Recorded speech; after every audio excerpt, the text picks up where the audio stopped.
Aku yakin ngarepe pangeran. Muga aku pengagum pangeran. Pangeran nggih barang goblok kok ana gunane. Mulane kula dadi wong pinter tapi sering istighfar. Tenan to, Gen. Aku wae alim lah aku sering istighfar.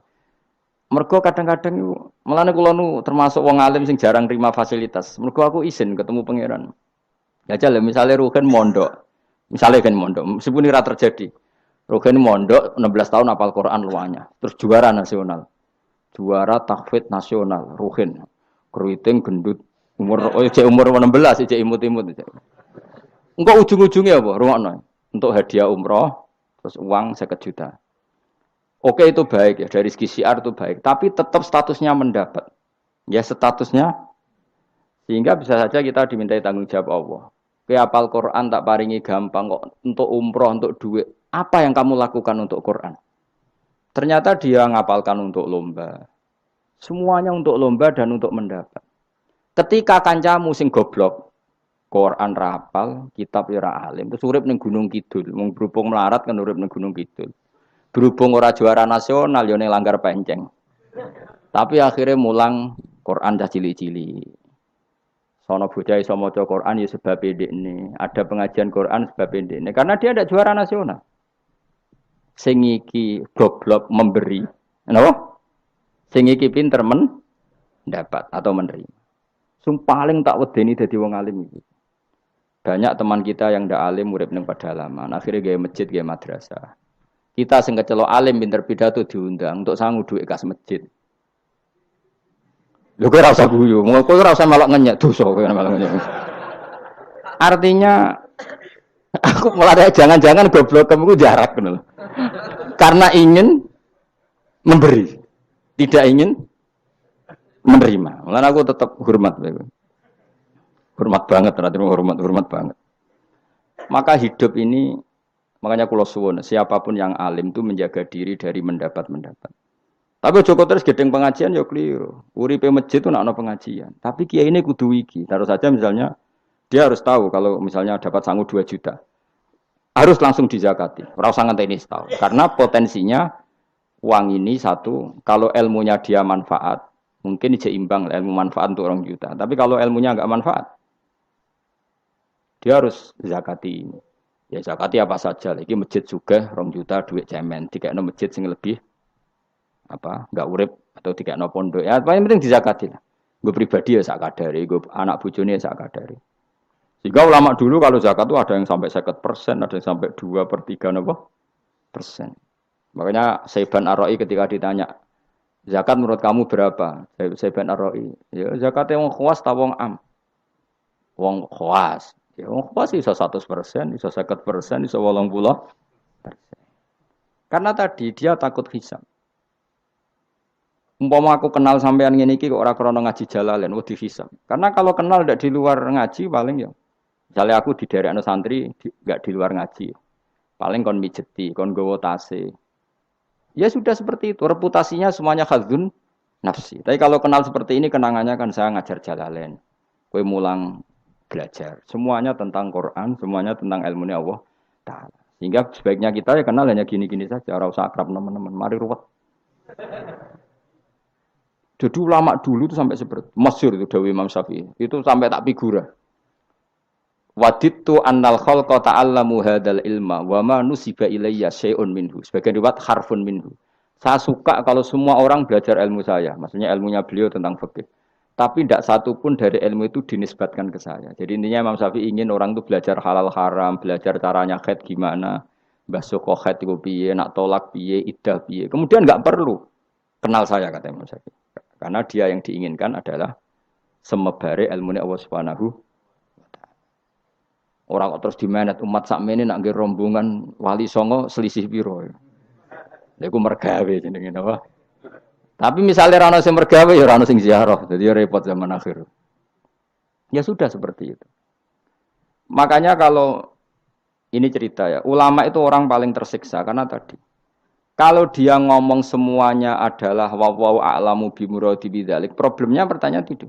Quran turun untuk memberi penjelasan. Lalu bagaimana kalau Quran sendiri tidak jelas, yaitu awailus suwar. Karena tersesa itu, maka ulama memberi satu Analogi, meskipun tidak yakin tapi bikin satu kiasan. Kira-kira maknanya seperti ini. Ya saya tadi punya tamu yang cerita jeleknya istrinya, cerita A sampai Z. A sampai Z itu nggak ada maknanya, tapi kamu tahu kan maknanya. Nggak ada maknanya, tapi kamu tahu maknanya. Maknanya apa? Detail. Paham ya? Nah orang Arab itu tahu. Andaikan kamu orang Arab hidup saat itu tahu. Quran itu begini, Hamim. Dia tahu. Ha itu merujuk apa? Mim merujuk apa? Jelas ya? Tapi tetap saja kita tidak tahu yang semestinya. Sehingga kita tetap ngendikan wallahu alam. Dan itu makom tertinggi. Itu makom sampean semua. Lah saya milih makom sing dek-dekan. Mulane nerangno mau iku makom dek napa? Dek sing makom dhuwur napa? Wallahu alam. Sampean milih makom dhuwur tapi gak manfaat. Kalau milih makom dek tapi napa? Manfaat. Kayak tawakal itu makom paling dhuwur. Tapi akhirnya nganggur, klunak-klunuk ning omah.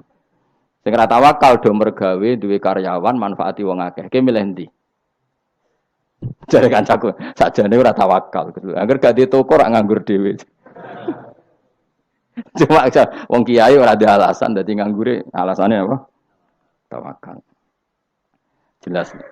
Mohon jadi jelas. Jadi ulama itu orang paling tersiksa dalam menganalisis seperti itu. Kalau bilang enggak memahamkan padahal Quran sendiri motivasinya atau tujuannya memahamkan. Sementara kalau faham betul, nyatanya Quran ada ayat mutasyabihat. Ya, saya setengah-tengah ngerti polanya, tapi tidak ngerti detailnya. Apa? Ngerti polanya, tapi tidak ngerti detailnya. Yang nggak ngerti detailnya kita ngomong wallahu alam. Tapi kok ngerti polanya? Piye-piye Quran turun itu lil mubin, lil ibanah untuk memberi penjelasan. Kan nggak kebayang kalau memberi penjelasan, kemudian Quran sendiri maknanya ndak jelas. Ini setengah-tengah.